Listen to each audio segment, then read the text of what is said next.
also it keeps clubs relevant to new and existing members.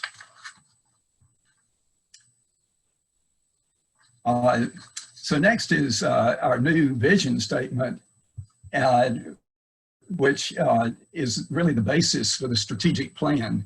So that together in this vision statement, we see a world where people unite and take action to create lasting change across the globe in our communities and in ourselves.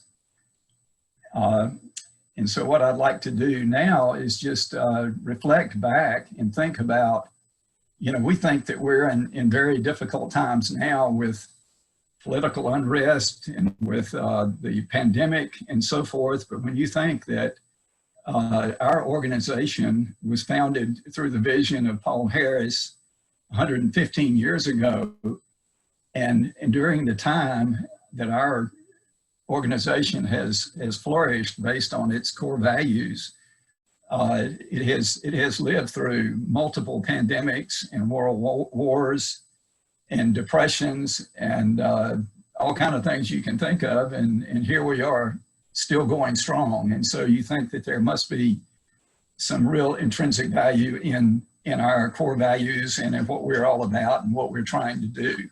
And so that's an encouragement, certainly, as we go forward. So what I'd like to do is take a minute now. We have a couple of polls that we would ask you about innovation. And I think Carlo is going to help me out with these polls. Correct. You all should see your first poll up on your screen. Now, if you're joining from your phone, it may be a little difficult to see, so I'll read out the question that we're asking those on their tablets and their computers to answer.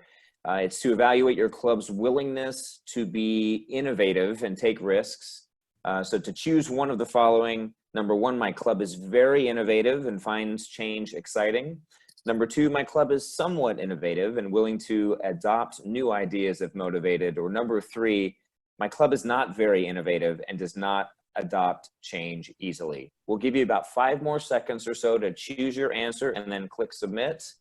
We'll go 4, 3, 2, 1. Okay, we're gonna end the polling. And Paul, I'm gonna share the results with everyone. And you wanna, just for people that may be on the phone that can't see the results, you wanna just briefly share what we found? Sure thing. So I guess it'll be up in just a minute. So far, I'm not seeing it. It may be, since you're using dual monitors, it may be minimized, but I'll go over it. It looks like we have 35% find their club innovative and finds change exciting. 59% says that their club is somewhat innovative and may be willing to adopt new ideas. And 5% shared that their club is not very innovative and does not adopt change easily. Well, I'll reflect on that just a second, because I think some of the innovative clubs are doing Zoom meetings and doing a lot of different things. And I would put my club in the middle, because what they're doing is they're meeting every other week. They're meeting on Zoom, and the other weeks they're meeting in person, but they have a Zoom camera in the in-person meeting. So they're appealing to both sides of the equation. Well, very good. I guess we can try the other poll now.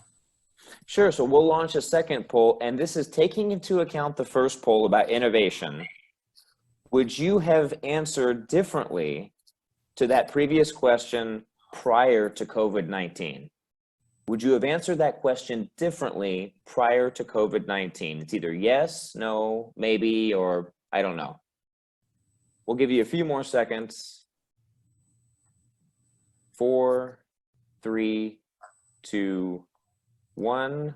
All right, we're going to end the polling and we'll share the results. It looks like most of you, 72% said they would not have answered it any different, that COVID-19 maybe didn't have much of an impact. 7% said yes, COVID had an impact, I would have answered it differently. And a few said maybe or I don't know. Paul? So I think on the first poll, most people hit in the middle. They were moderately innovative, and they continue to feel that way, I suppose. So it's good that I think that they're somewhat conservative but they're also somewhat innovative. So that's I think that's a pretty good sign. Okay, we will go to the next chart if I can make it go forward. And next, we will hear from our new Rotary International President, Holger Gnack. And let's see, I guess I need to hit a button. And it should not be a surprise that our vision statement begins with that word. Yes, we can hear just fine. Good. Together, we see a world where people unite and take action to create lasting change across the globe, in our communities, and in ourselves. Nothing. And the vision statement forms. Is your sound up? If you can hear it, please show me your hand if you can hear it. For Rotary's new action plan, which you will have the critical role to implementing. This new action plan, it's all about growing Rotary and helping us to adapt to the digital age. The time is now to take this action plan and run with it. Over the next 5 years, this plan will increase our impact, I still don't hear anything. expand our reach, enhance our participant engagement, and increase our ability to adapt.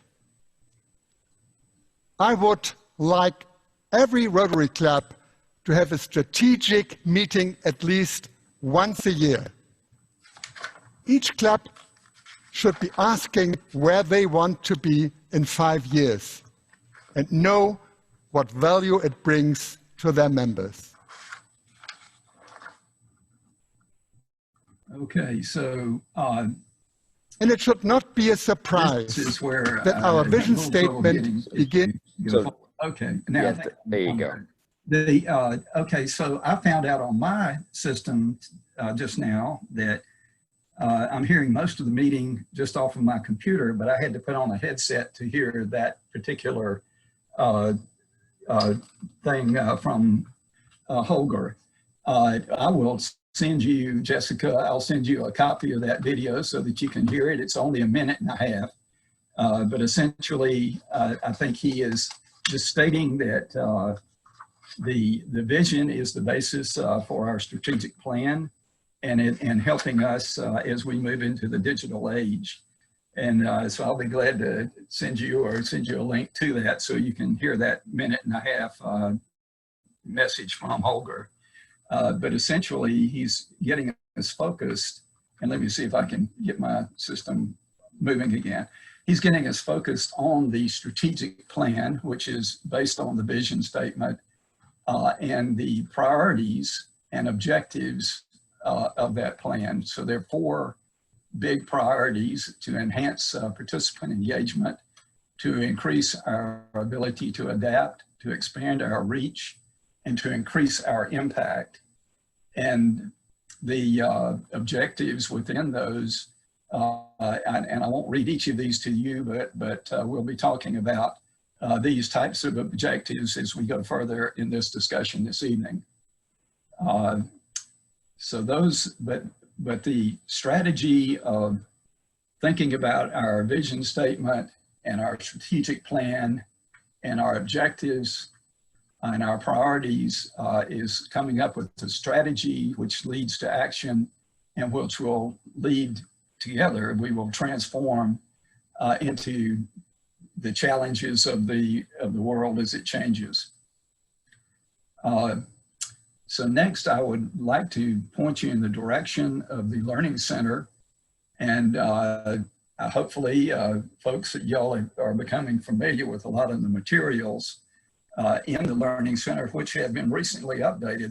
There's a lot of new material there that's very helpful. So a lot of those resources, the Rotary Foundation Basics, Is Your Club Healthy?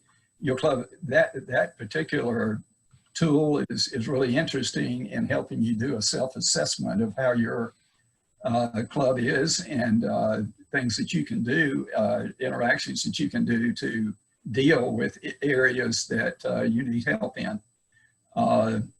the Rotary brand, and also building Rotary's public image. So those are some of the resources, and I think we have a poll coming up here. It's poll number 2. And I guess, Carlo, you might be able to help us out with that one as well. And so the poll is there. And so let's see, I guess, yeah, have you visited the Learning Center on Rotary.org in the last 6 months? And so if y'all will respond to that poll, then we'll see how we're doing. We'll close in 5 seconds. 4, 3, 2, 1. We'll end polling. And Paul, here are the results. Looks like 62% have, 38 haven't. Yeah, 62%. So 2/3 of you have, well, close to 2/3 have visited, and it's, I think, an excellent resources. Some of you may have run into some issues with My Rotary in recent weeks, and that has been frustrating, but I think when they get that cleared up, there's an awful lot of good, really good information in the Learning Center, and I encourage you to use it. Okay, so the... Paul, there's another part of that poll.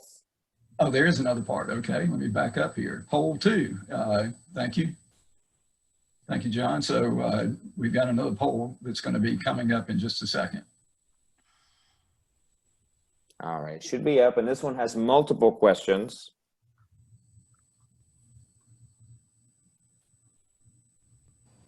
And this one's related, it looks like, to the Learning Center. So I've completed the foundation basics.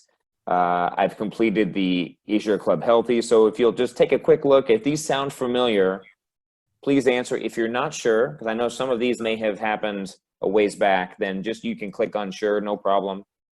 These are totally anonymous. We're not going to come find you, knock on your door, and ask why you haven't taken the Rotary brand poll. Don't worry. All right, we'll give you 4 questions on this. Correct. Thanks. We'll give you about 10 more seconds.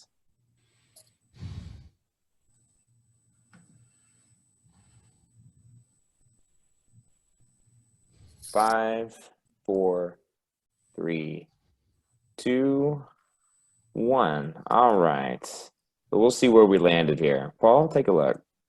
Okay. I think there's a little delay in my system, so it's not up yet, but it may be coming. All right. I'll start and then jump in if it pops up on yours. It looks like a little more than half have not taken the foundation basics. 2/3 have not taken the Club Healthy, and it looks like that's about. So it looks like about half to 2/3 either haven't, or maybe they're not sure that they've taken the these modules in the Rotary Learning Center. Well, I think it's a great opportunity, and I think the accessibility lately has been having some problems, but hopefully that'll be straightened out and it'll be a lot easier to get in there and get to the material, because it is very good material.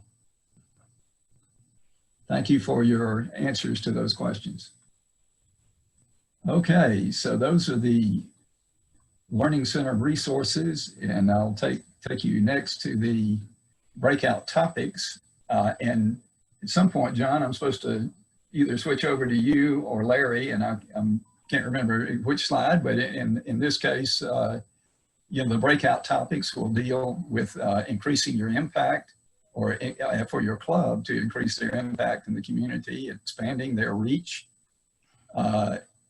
enhancing engagement, and increasing adaptability. So that's our priorities in our strategic plan, and that's what our breakout topics deal with. And I guess at this point, I think we're turning it over to Larry. Is that correct, Larry? Okay, thank you, Paul. And I want to take an opportunity here to welcome everybody to the Vibrant Club workshop. And I think hopefully you'll find this to be a great learning experience. You know, a comment that in a slide that we saw a while ago was talking about the strategic plan. And I think the key here to think about is taking the strategic plan and converting it to action. And we're not just using action as a figure of speech, it's really intended for everybody in the club to be very active in terms of accomplishing what's set out in the action plan or strategic plan. And then once we convert that to action, hopefully with a little bit of planning, well, let me rephrase that, with a whole lot of planning, we can put that action to good use and transform the clubs, and that transformation will result in increasing membership, increasing our foundation giving, increasing our grants, and increasing our image in the community. And that will all transform into more people becoming interested in the club, and therefore more new members and people that are leaders in those communities. This slide is probably one of the most important, well, is in my opinion, the most important slide in terms of the action part, because in the club we have a membership chair. You should have a Rotary Foundation chair, and you should have a public image chair. And these people are what I call the key three, and it also applies to the district as well. Essentially, these key three people and or functions are not only interested or interrelated, but continuously interacting. Basically, their relationship is symbiotic, which means there's mutualism. They have mutual benefit to each other, and they kind of key off of each other. So it all starts with members, and the more members, there's always constant emphasis on membership and getting new members, and increasing our roles. But by and with new members, we can increase our giving to the foundation, and by increasing the foundation or our giving to the foundation, we can increase the grants and the kind of grants that we get involved in, starting off probably with district grants, and then going over to global grants, and being able to handle those within the club, and giving a great deal of publicity to those, which is the public image part, and will generate the kind of activity that we want. But in addition to the resources that we learned about just previously, I want to emphasize that the job descriptions are absolutely necessary. We really need to familiarize ourselves with those job descriptions. They're published in a publication called Lead Your Club. They were available at Rotary International, but I think now they're probably available, I think online through the Resource Center. And in addition, I think you can purchase a set of Lead Your Club at the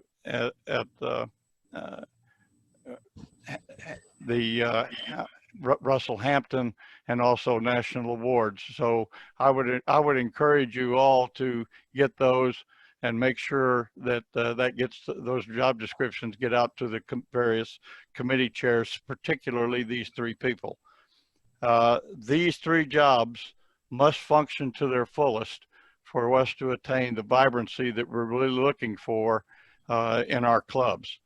And I think you could tell by the definitions that I gave them a moment ago that how important they are. So it's important that we select people in our clubs that who will work, and emphasis on work, to fulfill the job requirements for these, because the success of the club and increasing membership really keys on that fact. Next slide, please.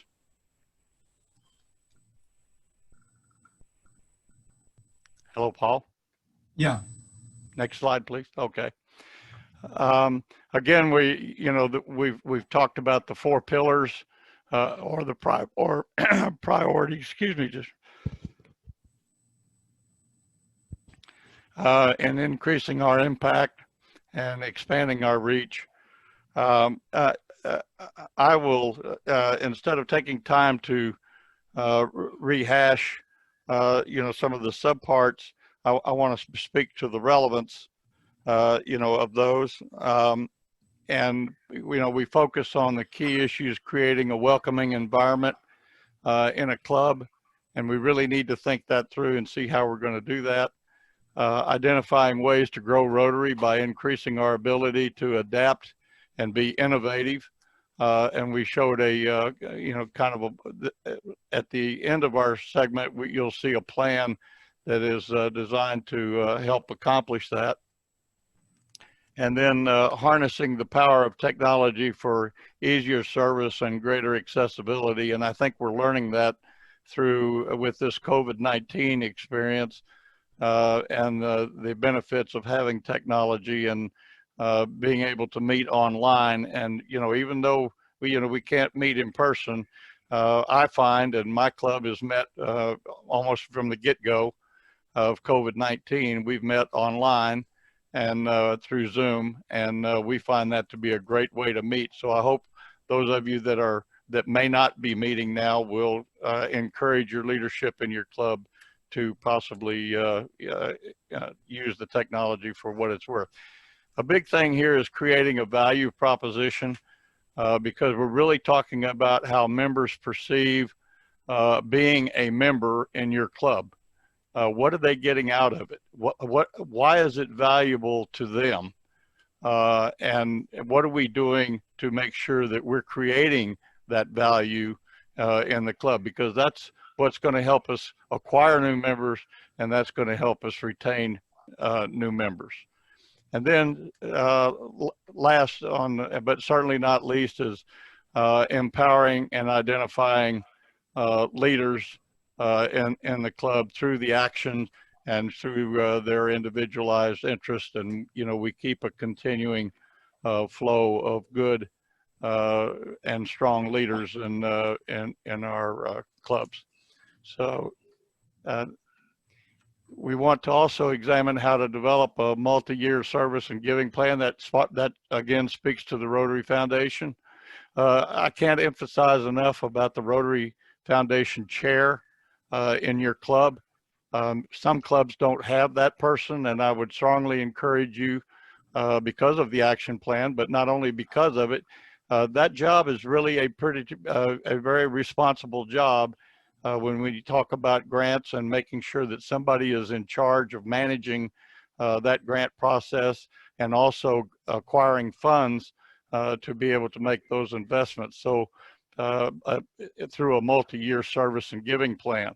So Rotary Foundation chair. Also, this year is the first year, but we're putting a block on the signatures for the MOU, Memorandum of Understanding, for grants, and the Rotary Foundation chair will be required to sign that document. We want to know that there is a ongoing person that is in charge of taking care of the foundation aspects because of its importance. Also, we want to assess how focusing on intended impact of a project will create bigger and more sustainable. And the impact of a project is not only going to be beneficial to the receiving end of that, the people on the receiving end, but it's going to be in the community as well. And that's going to be dependent on how well we use public image and get the stories written and get them out to our local newspapers so that the people in the community can become aware of what it is that the clubs are doing. We just had a big project with COVID-19 and with a reverse global grant. Many of us got a lot of publicity out of that, and we put that to good use. So, those are the kinds of things where we talk about creating an impact, because of a project, and that certainly did. And then we want to evaluate how to use the data and how data is important in evaluating the projects, activities, programs, and traditions for relevancy and value to our members. So, you know, that's again part of the value proposition, and that's how we get there. We've got, you know, there are 5 generations of people that we appeal to across the, you know, the spectrum. And these identify, you know, the traditionalists, the baby boomers. We've heard of all of these before and familiar with the dates. Baby boomers, Gen X folks, the millennials, and Generation Z, you know, coming in. So all of these represent different groups.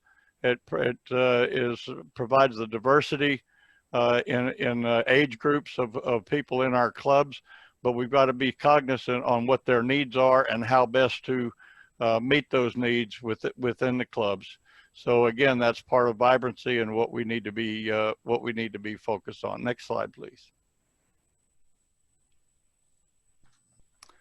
Okay, next I would like to introduce Lori Fickling. I think most of you or many of you know Lori from Cross Timbers Rotary Club.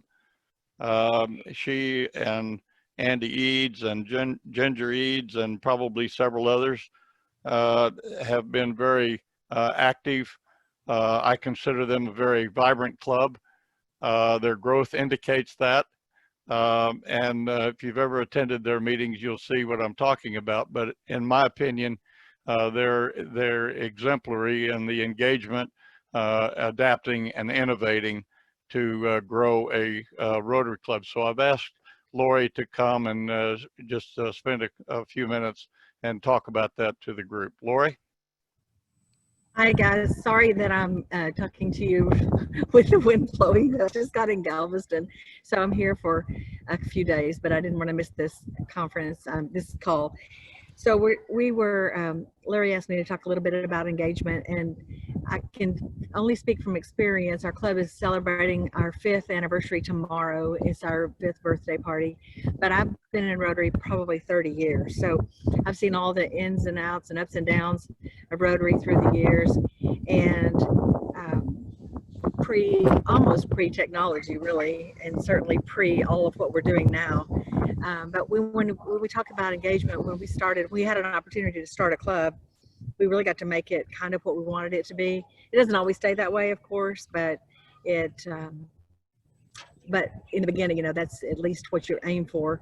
And what we decided in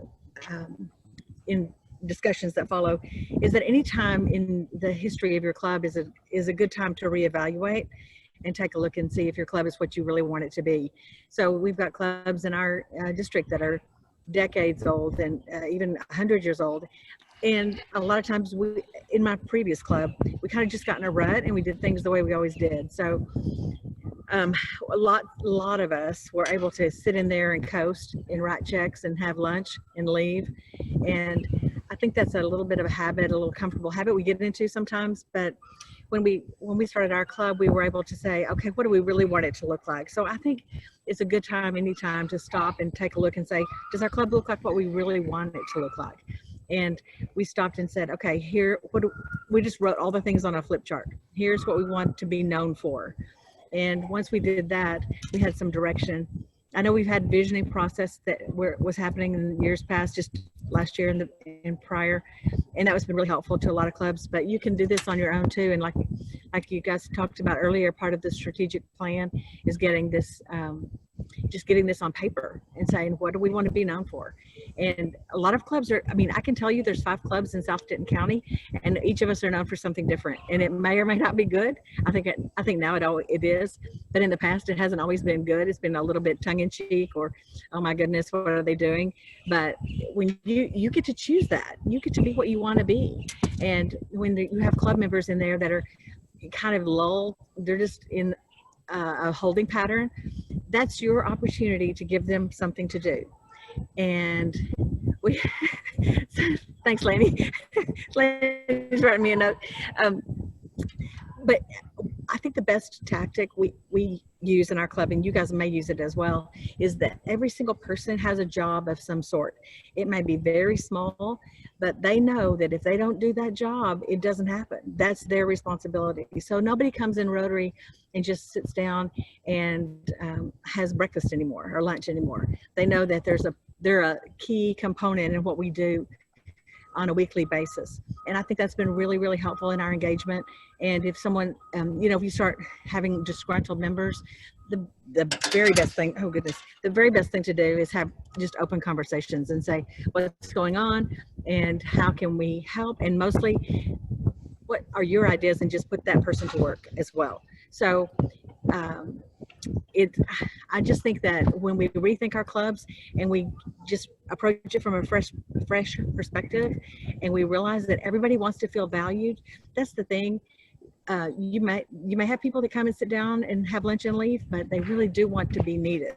Everybody wants to be needed and feel like they play a role and make a difference. So I think Larry told me I had 3 or 4 minutes, so I probably could talk past that already, but Larry, if you want me to talk more, I can always, but anyway, that's my 2 cents on engagement, and that we always to keep the club fresh and innovative and exciting and make it a place that people want to be. Everybody, the Rotary Club should be the place you look forward to going to every week, that you can't imagine living without those people, that you can't imagine having a week that doesn't include that.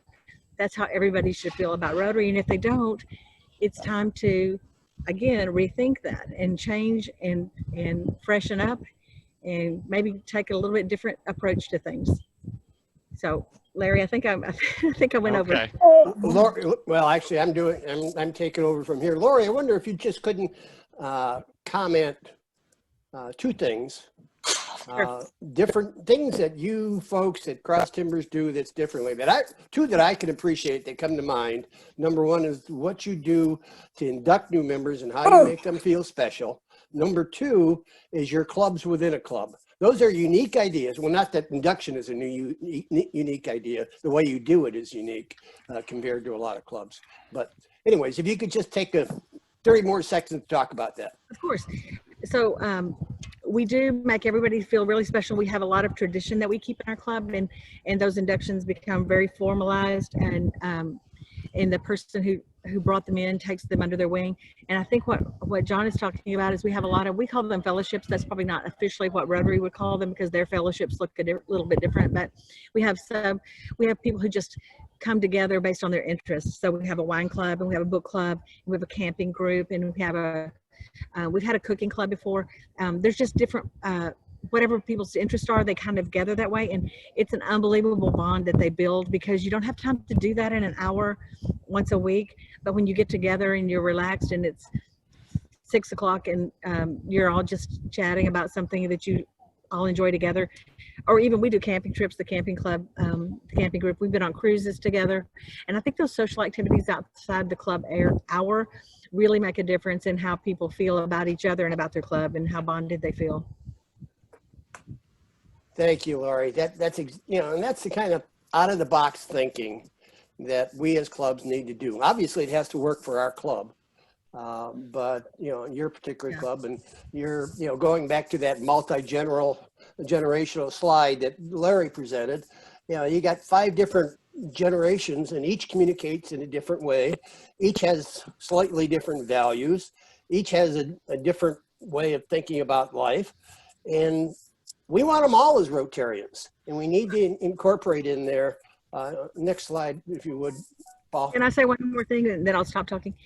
When you're trying to recruit new members, it's important to remind them that what you're doing for them is allowing them in a room where people are that they would really never have access to in any other way. So you've got a 29-year-old having lunch with the hospital CEO or the local bank president. Those opportunities, they become friends and they bond, and they don't have to worry about I never will have an appointment with this person. It changes the dynamic, because they develop friendships, and it makes these people accessible to one another. And of course, the 29-year-olds bring tons of ideas and different energy, but you are really giving them a gift when you let them in your Rotary Club. Well said, Lori. As we move forward and we think about what additional resources is Rotary offering us that can help clubs figure out what kinds of things they need to be doing.